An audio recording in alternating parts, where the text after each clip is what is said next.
בוקר טוב ושלום לכולם. אני רוצה להראות לכם איך להוסיף שלט לפורד פיאסטה שנת 2013, זה מה שיצרו משנת 2013 עד 2016. יכול להיות רלוונטי לעוד דגמים, אני יודע שזה פחות או יותר אותו סגנון בהרבה פורדים.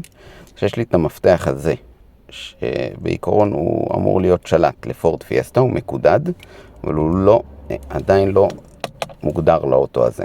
אז עכשיו אני אלחץ פה על פתיחה, סגירה, שום דבר, שיש לי פה מפתח שמקודד כבר.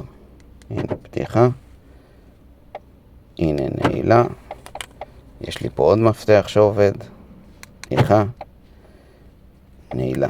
עכשיו מה שאנחנו רוצים זה, אנחנו רוצים ששלושתם יעבדו, גם זה, שהוא לא עובד, אפשר לראות. אז מה שאני עושה זה, אני אניח את זה פה, האמת לא צריך להניח, אני אכניס אותו פה למתג, ואני מדליק, מכבה, מדליק, מכבה, אני לא טועה, זה 6 פעמים.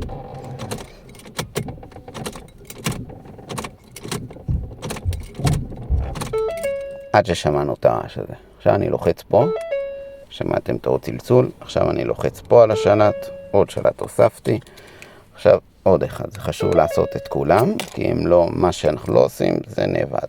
עכשיו אני אעשה עוד הפעם התנאה, זה קובע ששלושת המפתחות שעשינו, זהו, עכשיו זה נעול, עכשיו שלושת השלטים אמורים לעבוד, בואו נבדוק.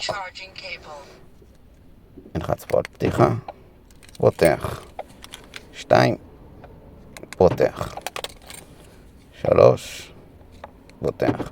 עכשיו אם היה לי עוד מפתח שעבד השלט לאוטו שיושב בבית ולא עשיתי את זה כרגע, שהוספתי, אז הוא נאבד. אז מה שאני אעשה זה, אם אני ארצה להוסיף אותו בעתיד, אני אבוא שוב פעם עם כל המפתחות, עם מפתח עוד שאני רוצה להוסיף, וכמובן אעשה עוד הפעם את 6 פעמים, 7 פעמים, עד ששומע את הצפצופים, ולוחץ על כל אחד מהכפתורים להגדיר את השלט.